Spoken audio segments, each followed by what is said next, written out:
I believe with no ambiguity that we are on the right direction. People, I'm in Nigeria, people have asked me, will this country, will P2B have done anything different if he won the election? I said no. He would have removed subsidy.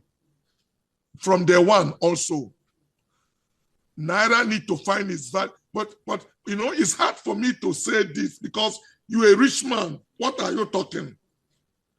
But what I'm saying is that the government should be more disciplined to use the money they have removed in the subsidy to put it in infrastructure so that people that you have taken from them, those who are flying private jet from subsidy money, their business is spoiled. But if you collect that money from them and squander it yourself and put it in a venture that is favorite in itself, you are from the same tomb to another tomb. You are still in the same graveyard. You haven't go anywhere. But you can harness this money now and put them in infrastructure where Nigerian citizens will get the benefit of it. The borrowing of a country is not a problem. What is a problem is, are you borrowing for capital development? Are you borrowing for infrastructural development? Because it will pay back for itself. But if you are borrowing to take a second wife, if you are borrowing to share money for poverty alleviation, you are deepening the hole that after we got inside, nobody can bring us out. So there is some level of discipline that is required to curtail excesses from the government. Are we in the right direction? Yes. Well, Naira. You know, I just find this is not just funny anymore. It's just so pathetic. February made it 2 years. This month, right? Yeah, it's going to make it 2 years because it's not yet 2 years. In a few days, it's going to be 2 years that the 2023 election was rigged. So it's already 2 years. In May, so let's say in the next 4 months, it's going to be 2 years that Tinubu was sworn into office. He had rigged the election, he got sworn into office. Yet, anytime they are talking about Tinubu's failure, they have to bring it in and say that, oh, Peter Obi would have done the same thing. You're on the right track. What is bringing Peter Obi into the conversation? It's 2 years. 2 years. Now na rig election. Now na steal people votes. Now na truncate people mandate. Yes, now na no free. No be juju be that. No be juju be that. Now na every time Peter Obi, Peter Obi, Peter Obi, Peter Obi, Peter Obi, Peter Obi. As in,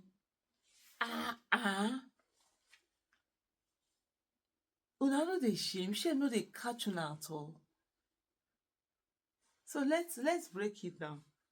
He started by saying that Peter Obi would have done the same thing, that Peter Obi would have removed subsidy on the first day. That's not factual. All he said is just being disingenuous, as in he knows the problem. He knows the problem. And at the end of the day, as they talk, they will still allude to that problem because that problem is too big to be swept under the carpet. There's no carpet that can cover the problem that Tinubu has caused, the bad governance of Tinubu. There's no carpet. Unfortunately, there's none. You started by saying that, Peter Obi would have removed subsidy on the first day. Who said? No, that's a Tinubu thing.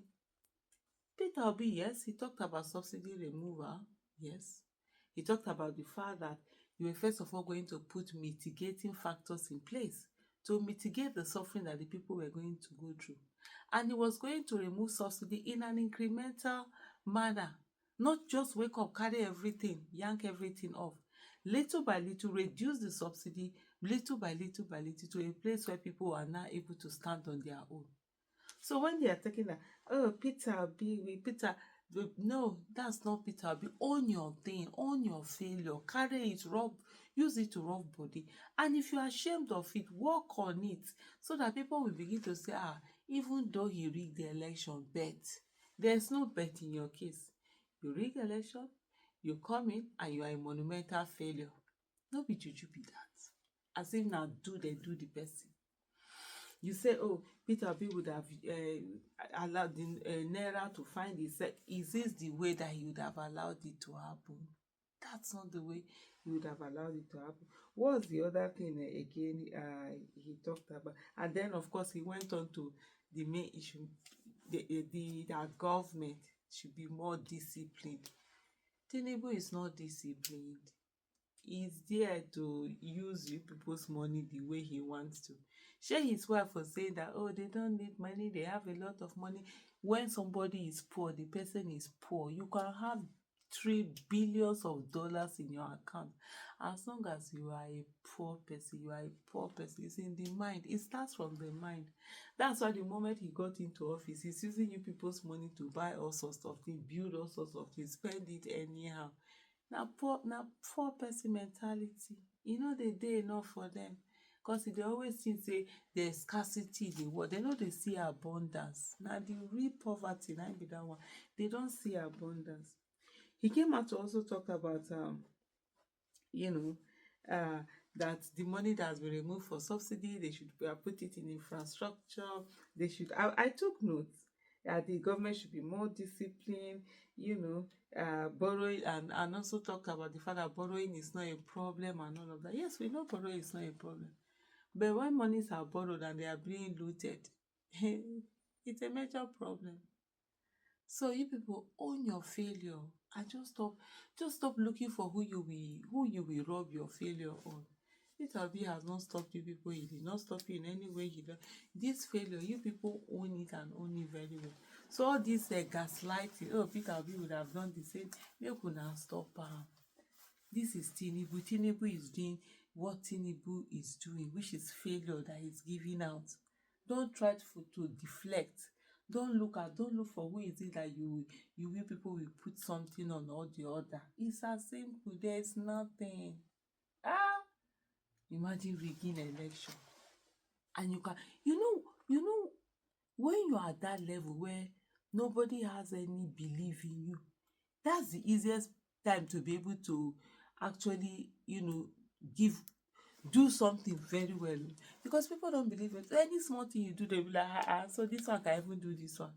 But you just came in, people don't believe in you, you don't have legitimacy, and you decided to fail. What a shame. Honestly, a big and absolute shame. It's just unbelievable, all the things that someone sees and the things that are going on with these people. But anyway, the thing is that no matter how much people try to lie to themselves, there's always that inner self that tells you, I lie.